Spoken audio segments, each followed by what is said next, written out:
अब हम बात करते हैं डिफरेंट मेथड ऑफ लेवलिंग की। तो यहाँ पर हमने 3 मेथड लिखे हुए हैं, बैरोमेट्रिक लेवलिंग, ट्रिग्नोमेट्रिक लेवलिंग और स्पिरिट लेवलिंग। बैरोमेट्रिक लेवलिंग क्या होती है कि बैरोमीटर जो होता है वो प्रेशर को नापने वाला इंस्ट्रूमेंट होता है। तो उससे हम याद रख सकते हैं कि बैरोमेट्रिक लेवलिंग क्या होती है कि इसके अंदर किसी भी 2 पॉइंट के बीच में डिफरेंस इन एलिवेशन जो होता है वो किसके प्रोपोर्शनल माना जाता है, उन दोनों पॉइंट्स पर जो प्रेशर का डिफरेंस होगा उसके।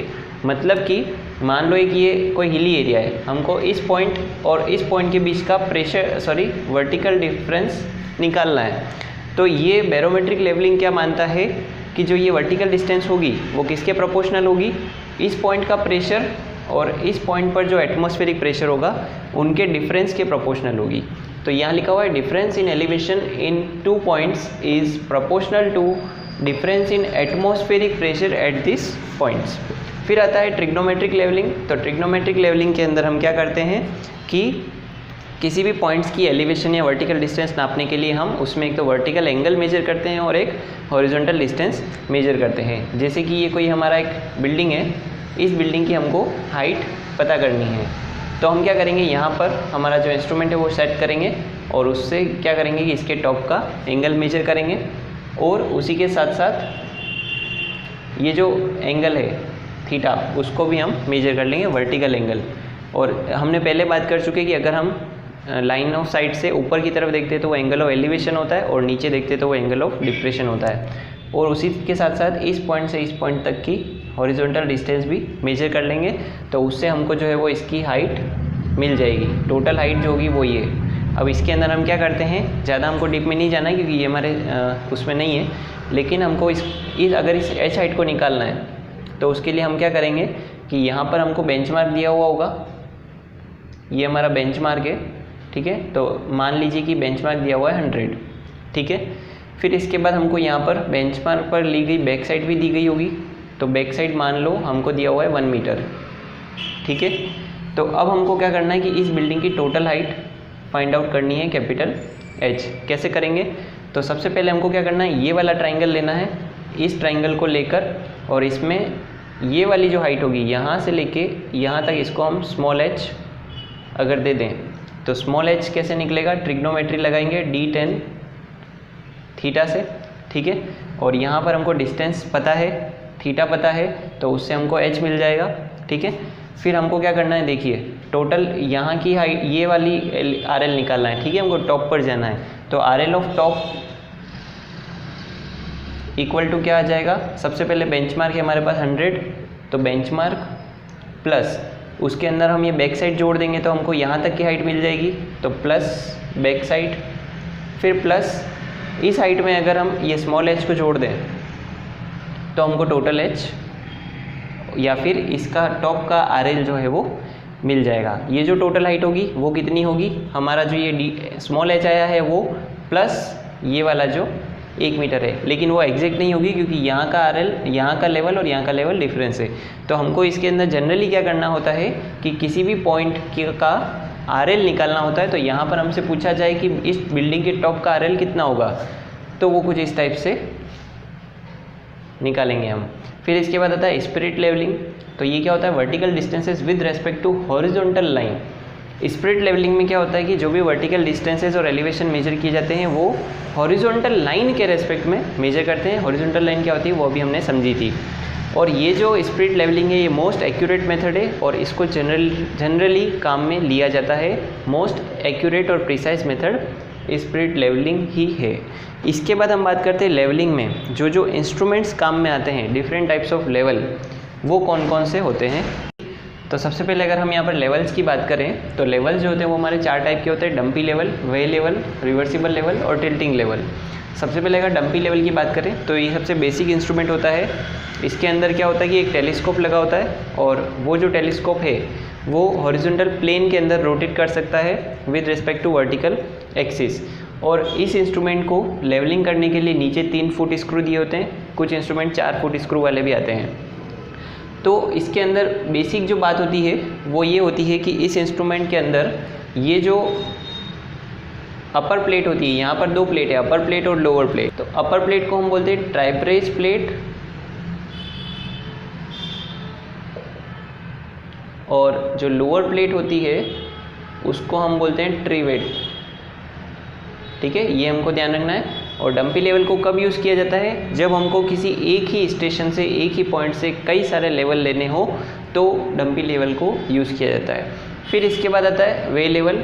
तो ये जो लेवल होता है इसके अंदर और डंपी लेवल में मेजर जो डिफरेंस है वो डिफरेंस ये है कि डंपी लेवल के अंदर जो इंस्ट्रूमेंट होता है, हमारा जो टेलीस्कोप होता है, वो इस स्पिंडल से जुड़ा होता है और वो हॉरिजॉन्टल रोटेट करता है। लेकिन वे लेवल के अंदर टेलीस्कोप जो होता है वो दो वाई शेप की प्लेट्स होती है, क्लिप्स होती है, उनके अंदर लगा हुआ होता है। तो यहाँ पर अगर इसी में हम अगर करेक्शन करें तो यहाँ पर जो है वो कुछ इस टाइप से दो क्लिप्स लगी हुई होती है और वो जो क्लिप्स है, तो ये जो क्लिप्स है वो स्पिंडल के साथ जुड़ी होती है नीचे और वो हॉरिजॉन्टल प्लेन के अंदर रोटेट करने का काम करती है। तो डंपी लेवल और वे लेवल में ये डिफरेंस है।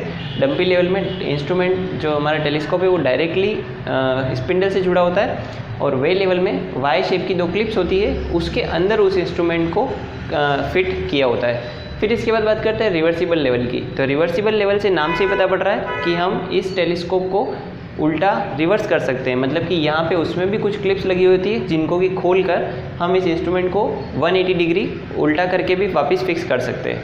फिर आता है टिल्टिंग लेवल। तो टिल्टिंग लेवल क्या होता है कि उसके अंदर यहाँ पर नीचे एक टेंजेंट स्क्रू या स्लो मोशन स्क्रू दिया हुआ होता है। उस स्क्रू की मदद से हम क्या करते हैं कि लाइन ऑफ साइट को टिल्ट कर सकते हैं बिना वर्टिकल एक्सिस को चेंज किए। मतलब कि बिना वर्टिकल एक्सिस को, ये जो वर्टिकल एक्सिस है हमारी, उसको बिना टिल्ट किए हम लाइन ऑफ साइट को ऊपर नीचे हल्का सा कर सकते हैं। ठीक है, तो ये था हमारा टिल्टिंग। इसके बाद बात करते हैं हम डिफरेंट स्टाफ्स की। तो डिफरेंट स्टाफ्स कौन कौन से होते हैं? दो टाइप के स्टाफ होते हैं, सेल्फ रीडिंग स्टाफ और target staff. Self reading staff कौन से होते हैं? जिनके के अंदर रीडिंग्स हमको पढ़नी पड़ती है टेलीस्कोप से देखकर। ये तीन टाइप के होते हैं, सॉलिड स्टाफ, टेलीस्कोपिक स्टाफ और फोल्डिंग स्टाफ। सॉलिड स्टाफ जो होता है वो सिंगल पीस में एक प्लेट होती है सिंपल सी, जिसकी लेंथ 3 मीटर या 10 फीट होती है। ठीक है, लकड़ी के बने होते हैं जनरली। फिर इसके बाद बात करते हैं टेलीस्कोपिक स्टाफ। तो टेलीस्कोपिक स्टाफ जो होता है वो हम जनरली यूज़ करते हैं, जिसके अंदर एल्यूमिनियम का जनरली बना होता है। उसके अंदर 3 लेंथ होती है, वो एक के अंदर एक फिट हो जाती है और वो उसकी लेंथ रिड्यूस की जा सकती है। तो यहाँ पर ये जो स्टाफ होते हैं टेलीस्कोपिक, जैसे कि कुछ इस टाइप से होते हैं वो। ठीक है, तो ये जो टेलीस्कोपिक स्टाफ होते हैं उनकी लेंथ, अगर 14 फीट वाला टेलीस्कोपिक स्टाफ है तो उसकी जो लेंथ होगी फोल्डिंग वाली, मतलब 3 पार्ट है इसके, तो 4.5 फीट, 4.5 फीट और 5 फीट। मतलब कि ये सबसे बड़ा 5 फीट वाला होगा, जिसके अंदर 4.5 फीट वाली शाफ्ट जाएगी और फिर उसके अंदर 4.5 फीट, तो ये टोटल हो गया 14 फीट वाला। उसी तरीके से अगर 5 मीटर वाले की बात करें तो उसके अंदर जो इन टुकड़ों की लेंथ होती है वो होती है 1.5, 1.5 और 2। मतलब कि ये 1.5, 1.5 और 2 मीटर ये। ठीक है, फिर इसके बाद बात करते हैं फोल्डिंग स्टाफ। तो फोल्डिंग स्टाफ क्या होता है? एक सिंगल पीस में होता है 10 फीट का, जिसके बीच में एक हिंज लगा होता है और उससे वो उसको फोल्ड कर सकते हैं, ताकि जो है वो उसकी लेंथ 5 फीट की रह जाती है फोल्ड करने के बाद। तो ये थे हमारे सेल्फ रीडिंग स्टाफ। इसके बाद बात करते हैं टारगेट स्टाफ की। तो टारगेट स्टाफ क्या होता है? इसके अंदर जो हमारा स्टाफ होता है उसके अंदर यहाँ पर एक स्लाइडिंग टारगेट लगा होता है। तो इस स्लाइडिंग टारगेट से जो है वो हम उसको स्लाइड करके ऊपर नीचे और रीडिंग लेते हैं। और एक और बात यहाँ पर कि ये जो भी स्टाफ होते हैं हम जो यूज़ करते हैं उनका जो लीस्ट काउंट होता है वो होता है 5 mm का। उसके ऊपर जो है वो ब्लैक एंड वाइट कुछ इस टाइप से मोटी स्ट्रिप्स बनी हुई होती है। तो जो वो एक ब्लैक स्ट्रिप होती है वो 5 mm की रीडिंग को शो करती है। तो ये भी हमसे पूछा जा सकता है। और इस हिसाब से यहाँ पर अगर बात करें तो स्टाफ के अंदर 1 मीटर के अंदर कितने पार्ट होंगे? तो 5 mm का एक पार्ट है, मतलब इसको हम 0.005 मीटर भी लिख सकते हैं। तो ये इसके अंदर टोटल 200 पार्ट होते हैं 1 मीटर लेंथ के अंदर।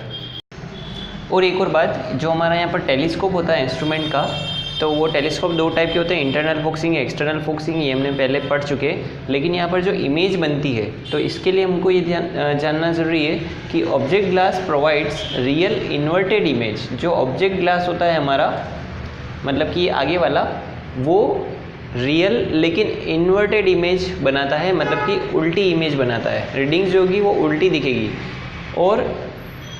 Object glass provides real inverted image in front of eyepiece, ठीक है, और जो आई पीस होता है वो उसको मैग्नीफाई करता है इमेज को and produce inverted virtual image, और फिर उसको मैग्नीफाई करके हम पढ़ सकते हैं।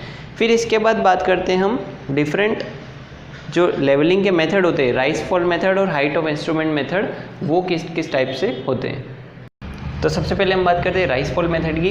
तो राइज फॉल मेथड क्या होता है कि जिसके अंदर हम हर स्टेशन के बीच का राइज या फॉल निकालते हैं, मतलब कि वैल्यूज़ हमारा जो ग्राउंड है वो ऊपर राइज कर रहा है या डाउन में फॉल में जा रहा है। तो कैसे करते हैं इसको कि ये हमारा एक ग्राउंड है, यहाँ पर हमने बेंचमार्क के ऊपर RL ले लिया और यहाँ पर हमारा इंस्ट्रूमेंट खड़ा है, ठीक है। तो यहाँ पर जब हम यहाँ इंस्ट्रूमेंट की यहाँ पर रीडिंग लेंगे, ठीक है, ये स्टेशन होता है, जहाँ पर भी हम रीडिंग लेते हैं, जिस पॉइंट पर भी स्टाफ रखते हैं वो हमारा स्टेशन कहलाता है। तो यहाँ पर हमने इस एक स्टेशन पर रीडिंग ली, तो ये रीडिंग आई कुछ इस टाइप से। फिर हमने यहाँ पर रीडिंग ली तो ये हमको कुछ रीडिंग आई। फिर हमने इस पॉइंट पर रीडिंग ली, फिर हमने इस पॉइंट पर रीडिंग ली। तो यहाँ पर हमको देखने से पता चल रहा है कि धीरे धीरे जो है इन दोनों स्टेशन में तो राइज हो रहा है, ग्राउंड राइज हो रहा है, मतलब कि स्टाफ की रीडिंग जो होगी वो छोटी मिलेगी, ठीक है। और उसके बाद जैसे जैसे फॉल होता जाएगा तो स्टाफ की रीडिंग बढ़ती जाएगी। तो ये भी आपको ध्यान रखना है कि स्टाफ की रीडिंग अगर कम आती है तो राइज हो रहा है, और स्टाफ रीडिंग ज़्यादा आ रही है तो फॉल हो रहा है। तो यहाँ पर हमने एक एग्जांपल ले रखा है राइज और फॉल मेथड का। इसके अंदर दिया गया है if first RL is 560.500, first RL हमको दिया गया है, calculate RL of given stations, बचे हुए स्टेशंस के आपको RL निकालने हैं। यहाँ पर हमको कुछ रीडिंग्स दी गई है, ये सारी 1 2 3 4 5 6 7 8 और 9 वैल्यूज़ हमको दी गई है। और एक और बात यहाँ लिखी गई कि instrument is changed after 2nd, 5th and 7th station, मतलब कि 2nd, 5th और 7th पॉइंट के बाद हमने इंस्ट्रूमेंट को बदला है, मतलब कि वो हमारे चेंजिंग पॉइंट या टर्निंग पॉइंट हो जाएंगे। तो यहाँ पर हमको टेबल में भरना कैसे है रीडिंग को, वो भी आना चाहिए। तो सबसे पहले हम क्या करते हैं कि हमने पढ़ा था कि सबसे पहली जो रीडिंग होती है वो हमारी बैक साइड आती है। तो यहाँ पर हमने बैक साइड में लिख दिया 0.865, ठीक है। फिर इसके बाद जब हम इंस्ट्रूमेंट को चेंज करते हैं तो हमारी जो लास्ट रीडिंग होती है वो हमारी 4 साइड कहलाती है। तो हमने इंस्ट्रूमेंट को कब चेंज किया, 2nd रीडिंग के बाद, मतलब कि ये हमारी 4 साइड में आ जाएगी। तो हम इसमें यहाँ पर 4 साइड को जस्ट इसके नीचे लिखेंगे 2.105। तो ये हो गई बैक साइड, ये 4 साइड। इंटरमीडिएट साइड हमारी कोई है ही नहीं है इसमें, क्योंकि बीच सिर्फ हमने बैक साइड ली और उसके जस्ट बाद 4 साइड ले ली। इसके बाद इंस्ट्रूमेंट बदल गया, अब वापस से ये जो रीडिंग होगी वो हमारी बैक साइड हो जाएगी, क्योंकि यहाँ से वापस से नए इंस्ट्रूमेंट की सेटिंग हो गई है। तो यहाँ से वापस से ये हमारी हो जाएगी बैक साइड। तो हम इसको यहाँ पर लिखेंगे 1.025, ठीक है। अब ये बात ध्यान रखना कि ये दोनों एक ही स्टेशन के अंदर हमने भरी है। क्यों भरी है, क्योंकि हमको पता है कि जो टर्निंग पॉइंट होता है या चेंजिंग पॉइंट होता है तो वहाँ पर बैक साइड और 4 साइड दोनों ली जाती है। कैसे, ये हमारा यहाँ पर इंस्ट्रूमेंट था, ठीक है, यहाँ पर हमने रीडिंग ली तो ये हमारी ये वाली 4 साइड है, ठीक है। फिर हमने इंस्ट्रूमेंट को चेंज किया और हमने यहाँ पर वापस बैक साइड ली, ठीक है। तो ये दोनों जो बैक साइड और 4 साइड है वो एक ही स्टेशन पर आ रही है, ये हमारा B स्टेशन है, ठीक है। तो मतलब कि इन दोनों को एक ही स्टेशन में भरा जाएगा। फिर इसके बाद बात करते हैं 5th रीडिंग के बाद इंस्ट्रूमेंट को बदला गया, 1 2 3 4 5, मतलब इस रीडिंग के बाद इंस्ट्रूमेंट को बदला गया, मतलब कि ये हमारी हो जाएगी वापस से 4 साइड। तो ये हमारी 4 साइड में आएगी, लेकिन अब बीच में एक इंटरमीडिएट साइड आ रही है, तो इसको हम इंटरमीडिएट साइड को यहाँ भरेंगे 1.580 और फिर उसके बाद 1.865।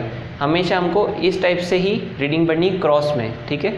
यहाँ से इंस्ट्रूमेंट चेंज हो गया, अब इसके बाद वापस से ये हमारी बैक साइड हो जाएगी, तो 2.230। फिर इसके बाद 7th के बाद बदला है, 7th रीडिंग कौन सी है, 1 2 3 4 5 6 7, इस रीडिंग के बाद बदला, मतलब कि हमारी 4 साइड हो जाएगी, तो 2.835, मतलब कि इसके बीच में भी कोई भी इंटरमीडिएट साइड नहीं है।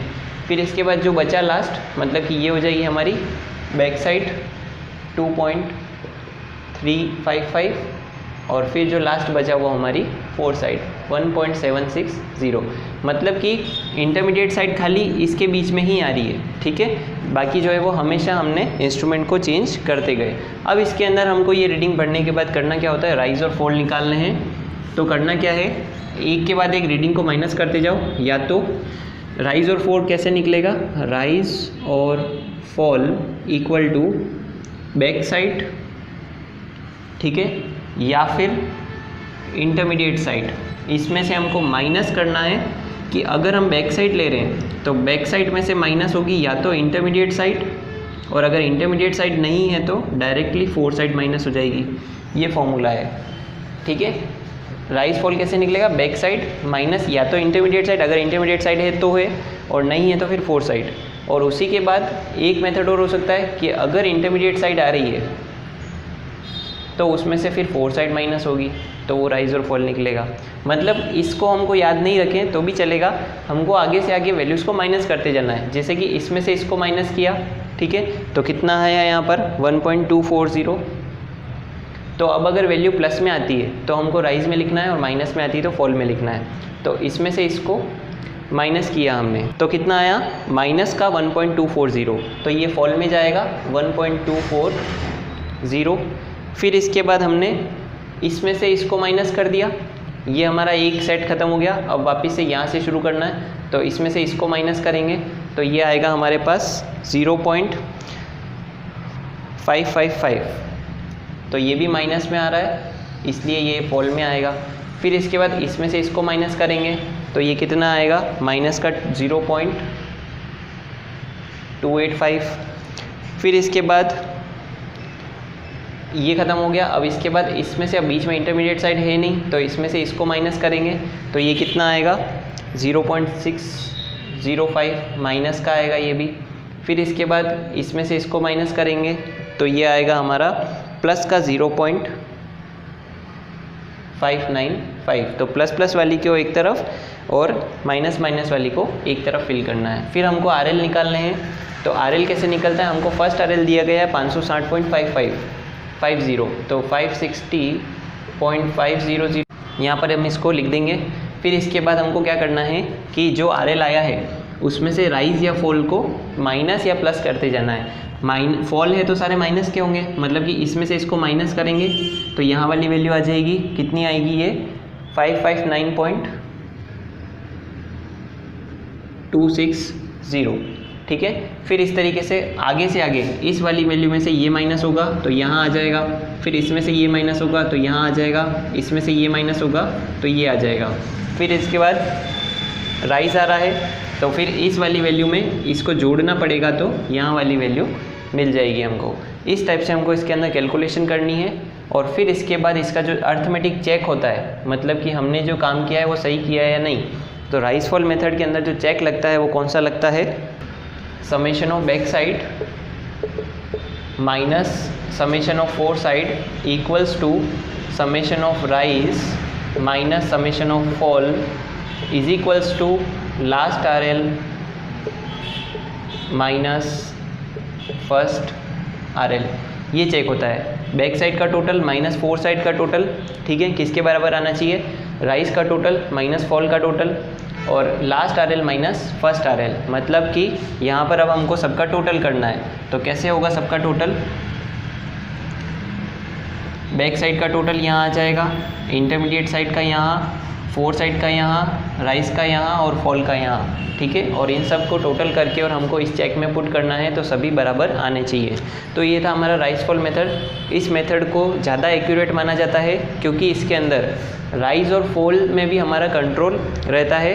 तो एक होता है height of instrument method. Height of instrument method के मुकाबले राइज फॉल मेथड जो होता है वो जनरली ज़्यादा यूज़ किया जाता है क्योंकि इसके अंदर हमको back side, four side, RL के अलावा राइज और फॉल का भी हमको चेक देखने को मिलता है। हाइट ऑफ इंस्ट्रूमेंट मेथड में राइज फॉल वाला चेक देखने को नहीं मिलता है। इसके बाद हम बात करते हैं हाइट ऑफ इंस्ट्रूमेंट मेथड की। इसके बाद हम बात करते हैं HI मेथड की या फिर हाइट ऑफ इंस्ट्रूमेंट मेथड। इस मेथड के अंदर क्या किया जाता है कि इंस्ट्रूमेंट की जो हाइट होती है वो इम्पोर्टेंट होती है हमारे पास। तो यहाँ पर वही क्वेश्चन है, station, back side, intermediate side और फोर साइड, ये तो पूरा वो का वही रहेगा। जमाना कैसे है वो हमने देख चुके हैं। इसके बाद एक कॉलम आ जाएगा हाइट ऑफ इंस्ट्रूमेंट का और फिर आरएल का। इसके भी अंदर हमको सभी स्टेशन के आरएल निकालने हैं। पहला स्टेशन का आरएल हमको दिया गया है। अब इसको हम ग्राफिकली समझते हैं कि ये जो रीडिंग्स होती है वो कैसे होती है। तो ये हमारा एक ग्राउंड बनाते हैं हम यहाँ पर, ठीक है, और ये हमारा जो है वो बेंचमार्क है, ठीक है, और यहाँ पर हम स्टाफ की रीडिंग लेते हैं। तो पहला जो आरएल होता है वो हमेशा बेंचमार्क का होता है। तो ये हमारा बेंचमार्क है, इसको हम यहाँ पर बेंचमार्क लिख सकते हैं। तो ये है हमारा 560.500, ठीक है। अब हमने क्या किया कि इंस्ट्रूमेंट को खड़ा किया एक जगह पर और यहाँ से हमने बैक साइड लेना शुरू किया और फोर साइड लेना भी शुरू किया। ये इसका लाइन ऑफ साइड जा रहा है। तो यहाँ पर हमने जो बैक साइड ली वो कितनी मिली हमको 0.865, ये हो गया। अब इसके बाद हमने डायरेक्ट इंटरमीडिएट तो थे नहीं, डायरेक्ट फोर साइड ही मिली। तो फोर साइड हमने यहाँ पर ले ली। मान लो ये हमारा स्टेशन नंबर ए, ये हमारा स्टेशन नंबर बी। तो यहाँ पर हमने फोर साइड ली, कितना आया 2.105, ठीक है। अब इसके बाद वापस से नया हमने बैक साइड ली, मतलब कि इंस्ट्रूमेंट को चेंज किया, टर्निंग पॉइंट आएगा। तो यहाँ पर अब हम वापस से इंस्ट्रूमेंट को खड़ा करते हैं, ठीक है। और एक बात आप यहाँ देख रहे हैं कि ये जो बैक साइड थी वो ज़्यादा थी और अब ये जो फोर साइड थी वो ज़्यादा थी और ये बैक साइड आई है वो कम आई है। मतलब कि यहाँ पे पता चल रहा है कि इंस्ट्रूमेंट थोड़ा सा नीचे है। वैसे उससे जो कोई फ़र्क नहीं पड़ेगा, वो आप अगर ऊपर नीचे बनाएंगे तो भी चलेगा। ये हमारा नया इंस्ट्रूमेंट सेट हो गया। अब यहाँ पर बैक साइड कितनी है, तो बैक साइड ये हमने पीछे की तरफ देखा, कितना आया 1.025, ये आ गया, ठीक है। अब इसके बाद हमको आगे की रीडिंग लेनी है। तो आगे हम देखेंगे इसको कुछ इस टाइप से। तो इसमें अब इंटरमीडिएट साइड भी आ रही है, मतलब कि यहाँ का स्टाफ खड़ा किया, यहाँ की रीडिंग आई 1.580। फिर इसके बाद फोर साइड आई, मतलब एक बार रीडिंग और ली 1.865, ठीक है। तो ये हमारा बी के बाद ये हो गया हमारा सी स्टेशन, ये हो गया हमारा डी स्टेशन। इसके बाद हमको वापस से चेंज करना है, तो इंस्ट्रूमेंट को फिर से चेंज किया जाएगा यहाँ पर। और अब देखेंगे कि 1.865 था, अब ये वैल्यू बड़ी आ रही है, मतलब इंस्ट्रूमेंट इससे थोड़ा सा ऊंचा हमको बनाना पड़ेगा। तो अब हमारी ये इंस्ट्रूमेंट की लाइन ऑफ साइट कुछ इस टाइप से जा रही है। और यहाँ पर हमने बैक साइड ली तो 2.230 आया, मतलब ये आ गया 2.230। फिर इसके बाद हमने फोर साइड ली, कितना आया 2.835, ये हमारी रीडिंग आ गई 2.835। तो ये हमारा स्टेशन कौन सा हो गया, ई स्टेशन हो गया। फिर इसके बाद हमने वापस से बैक साइड ली, मतलब कि फिर से इंस्ट्रूमेंट को चेंज किया। ये बैक साइड आ रही है इससे थोड़ी कम, तो यहाँ पर हम इंस्ट्रूमेंट को अब थोड़ा सा नीचे बना देते हैं ताकि सही से समझ में आएगा। यहाँ से हमने बैक साइड ली तो ये रीडिंग आई हमारी 2.355, ठीक है। और फिर हमने आगे की तरफ फोर साइड ली तो हमको रीडिंग मिली 1.760। ये हमने इस क्वेश्चन के अकॉर्डिंग प्लॉटिंग कर दी है। अब इसके हिसाब से अगर हम यहाँ पर समझें कि हाइट ऑफ इंस्ट्रूमेंट क्या होती है और कैसे होती है, तो यहाँ पर ये हमारे इंस्ट्रूमेंट का टेलीस्कोप है। तो मतलब कि हाइट ऑफ इंस्ट्रूमेंट क्या होगी, बेंचमार्क में अगर हम 0.865 को जोड़ दें तो हमारी ये वाली लेवल मिल जाएगी। मतलब कि हाइट ऑफ इंस्ट्रूमेंट क्या होगा, बेंचमार्क प्लस बैक साइड, ठीक है। तो यहाँ पर बेंचमार्क कितना था 560.500, उसमें अगर इस रीडिंग को जोड़ेंगे तो हमको क्या मिल जाएगा, हाइट ऑफ इंस्ट्रूमेंट मिल जाएगा। तो अगर आप ग्राफ समझ जाते हैं तो उससे आपको यहाँ पर स्टेप्स समझ में आ जाएगी।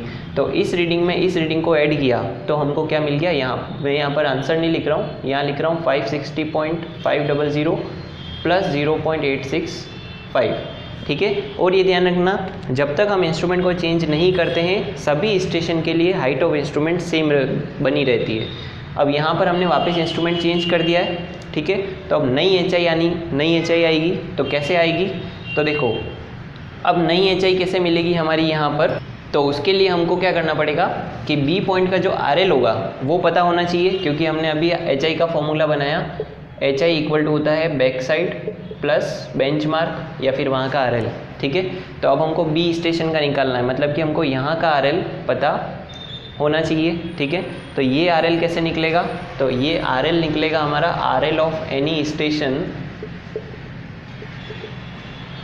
Is equals to H I minus back sight, मतलब कि मेरे को इस पॉइंट पर आना है। तो हमने क्या किया, देखो यहाँ से इसमें 0.865 को ऐड किया तो हम इस लेवल पर पहुँच गए, ठीक है। इस लेवल पर पहुँचने के बाद यहाँ पर हम अगर टोटल एच आई में से अगर 2.105 को माइनस कर दे, क्योंकि ये हाइट कितनी है 2.105, तो यहाँ पर हमने इसमें फॉर्मूला आ जाएगा एफ एस, ठीक है। तो टोटल एच आई में से अगर हम एफ एस को माइनस कर दे तो हम नीचे चले जाएंगे, तो हमको ये आर एल मिल गया। अब इस आर एल में अगर हम ये वाली डिस्टेंस को जोड़ देते हैं यहाँ तक वाली को, तो वापस से इसका एच आई मिल जाएगा। फिर इस एच आई में से यहाँ इस वाले में से अगर हम 1.580 को माइनस करते हैं तो हमको यहाँ का आर एल मिल जाएगा, ठीक है। फिर इसी एच आई में अगर हम इसको माइनस करते हैं तो हमको यहाँ का आर एल मिल जाएगा। फिर इसके बाद यहाँ का आर एल पता है, ठीक है। अब इस आर एल में अगर हम ये वाली हाइट जोड़ दें तो फिर हमको नई एच आई मिल जाएगी। तो इस टाइप से जो है वो आपको ग्राफ में ऊपर नीचे एडिशन और सब्सट्रैक्शन करते हुए वैल्यूज़ निकालनी है। यहाँ पर इनको निकालने के लिए मैं प्रॉपर फार्मूला लिख देता हूँ। तो ये कुछ इस टाइप से फार्मूला होता है इसका। एच आई निकालने के लिए आपको करना है बेंचमार्क प्लस बैक साइड, और अगर किसी पॉइंट का आर एल निकालना है तो वो होगा एच आई माइनस या तो इंटरमीडिएट साइड या फोर साइड। इंटरमीडिएट है तो है, नहीं तो डायरेक्ट फोर साइड। तो यहाँ पर हमने वैल्यूज़ भी फिल कर दी है। कैसे किया, देखो सबसे पहले पहला आर एल हमको दिया हुआ था, ठीक है। तो इसमें क्या किया हमने, ये हमारा बेंचमार्क है, तो इस बेंचमार्क में हमने बैक साइड को जोड़ा, मतलब कि इस वैल्यू में इस वैल्यू को जोड़ा तो हमको एच आई मिल गया, ठीक है।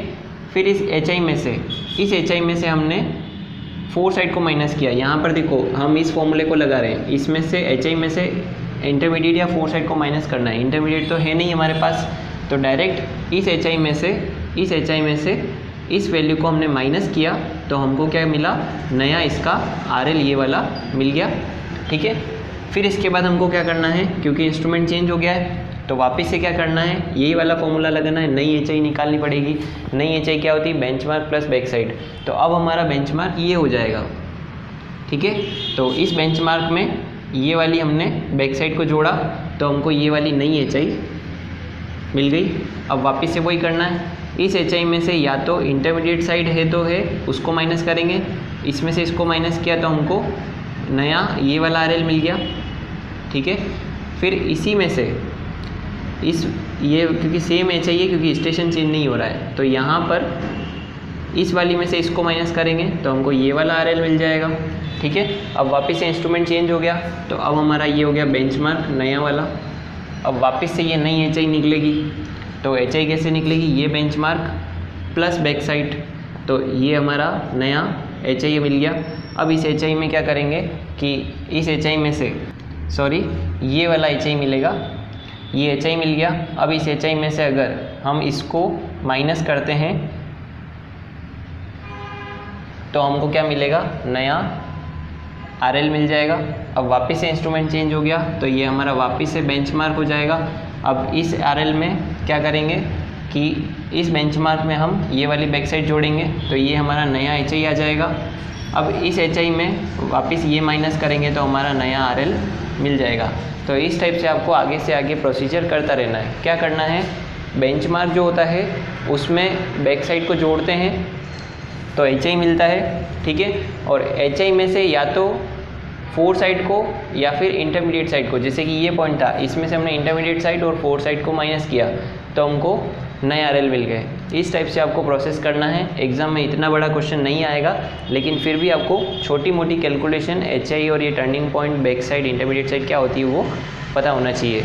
तो इसका जो चेक होता है वो चेक कुछ इस टाइप से होता है, summation of back sight minus summation of fore sight is equals to last R L minus first R L.